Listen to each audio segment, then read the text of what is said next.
দর্শক জানিয়ে দেবো আজকে পাটের গুরুত্বপূর্ণ তথ্য এবং আরও কিন্তু সাথে থাকবে যে পাটের বাজার কেমন যাচ্ছে এবং পাট কী পরিমাণ আমদানি হয়েছে বাজারে, তার সাথে থাকবে যে আগামী বাজারে পাটের দাম বাড়বে কিনা কমবে, ব্যাপারীদের কাছ থেকে কিন্তু আমরা এটাও শুনবো, শুনে আপনাদেরকে জানাবো।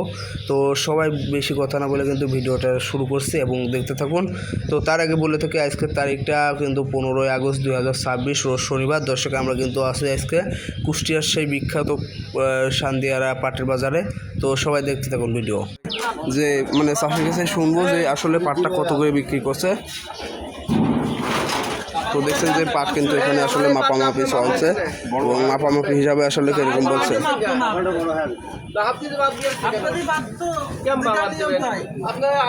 আঙ্কেল আজকে পাট আসলে কত করে বিক্রি করলেন? পাট আমি বিক্রি করতে আমার একটু কমা পাট 3400 টাকা বিক্রি করছি। 3400 টাকা? 3400 টাকা। আর ভালোটা বিক্রি করতে 3500 টাকা। 3400 টাকা এরকম বাজার কি যাচ্ছে নাকি এখন বর্তমানে? তো দর্শক শুনলেন যে 3400 টাকা 3500 টাকা কিন্তু এরকম বাজার চলছে। তো কিছুদিন হয়তো একটু কমই ছিল। তো ব্যাপার সাহেব আজকে উপরে তো দিচ্ছি, বাজার ঠিকই আছে, কিনারা কম কয়, হাটে না পা লোক না পা কিনা পাই। আপনারা কি আজকে পাট নিয়েছিলেন?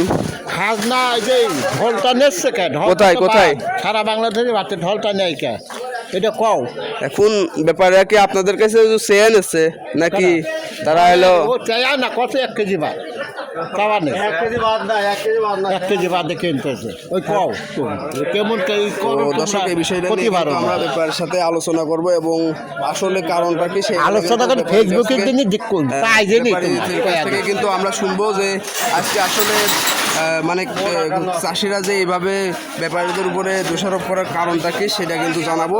এবং দেখছেন যে আজকে কিন্তু পেঁয়াজের আমদানিও অনেক বেশি ছিল এবং পেঁয়াজ কিন্তু কিন্তু পাটের বাজারে আমদানিও বেশি ছিল এবং আমদানি হিসাবে কিন্তু কেনা বেচাও ভালোই হচ্ছে, সেগুলো কিন্তু জানছি। তো এখনই কিন্তু ব্যাপারীর কাছে আমরা শুনবো যে ব্যাপার সাহেবের অবস্থাটা এখন কি। তো সে একটু কাজে আছে, তার জন্য কিন্তু একটু দেরি হচ্ছে আমাদের শুনতে।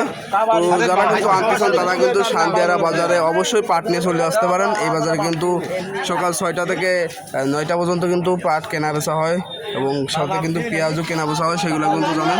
এবং আজকে বাজারে কিন্তু প্রচণ্ড পরিমাণে পেঁয়াজ আসলে আমদানি হয়েছে, সেটা কিন্তু আমরা দেখছি যে ওইদিকেও কিন্তু অনেক আমদানি হয়েছে। তো আমরা কিন্তু এখনই ব্যাপার কাছে শুনবো। ভাই কি অবস্থা ভাই কোন তো বাজারের অবস্থা খেয়েছে? হ্যাঁ 3500 মাথা মানে আমদানি হয়েছিল কেমন আজকে? ভালো আমদানি। তো আজকে আমদানি হিসাবে কি দাম একটু আছে নাকি আগের মতোই? আমদানিও বেশি, দামও বেশি। আপনারা আগে তো বলেন যে 3400 মাথা। হ্যাঁ গত বাজার 3400 মাথা কিনছি, তো আজকে 3500 কিনছেন? 3500 মাথা। ও সে কালকে মানে গত বাজার থেকে কি আজকে আমদানিও বেশি? আমদানিও বেশি, প্রচুরও বেশি। ও তো দর্শক শুনলেন যে গত বাজার থেকে কিন্তু আজকে আমদানিও বেশি এবং দামটাও কিন্তু একটু 100 টাকা বেশি হয়েছে ভালো পাটের সাথে, মানে ভালো পাটের মনে। তো মন প্রতি কিন্তু 100 টাকা বাড়তি। তো দর্শক আমরা কিন্তু এখনই ভিডিওটা শেষ করব। তো যারা দেখছেন তারা অবশ্যই লাইক করবেন এবং চ্যানেলটা কিন্তু অবশ্যই সাবস্ক্রাইব করবেন। ভাই কি সমস্যা হয়েছে? মিটার টিটার নেই, কোনো বাড়লে দিয়ে ভাট কিনে নাটক করা যায়। মিটার নাই মানে কেমন এই আর একজনের জিনিস দিয়ে একজন ব্যবসা করা যায় আম্মা। তো আসলে ব্যাপারী মনে হয় ওই রকমভাবে মানে নিয়মিত এরকম বেশি বেশি কেনে না নাকি? তাইলে তো মেয়েটার একটা থাকার কথা। এই যে বৃষ্টি যদি আসে তো কি হবে, অবস্থা তো খারাপ। তো দর্শক আসলে আমরা আজকের মতো ভিডিওটা এখানে শেষ করছি। যারা দেখছেন অবশ্যই লাইক করবেন এবং অবশ্যই সাবস্ক্রাইব করবেন। ধন্যবাদ। আজকের মতো এখানে শেষ করছি ভিডিও।